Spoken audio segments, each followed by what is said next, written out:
Welcome to Fluent Phonics. Today we will learn how to pronounce the word Johnny. Johnny. Johnny.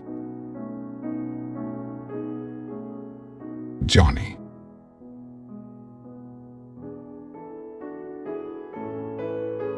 Here's an example of how one might use it in a sentence.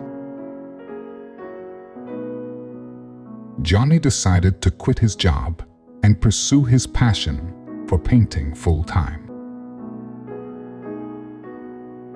In this sentence, Johnny is a proper noun used as a name for a male individual who is making a significant life decision to follow his artistic passion.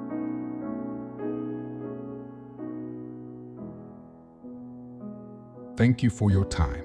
If you enjoyed this, please like and subscribe for further content.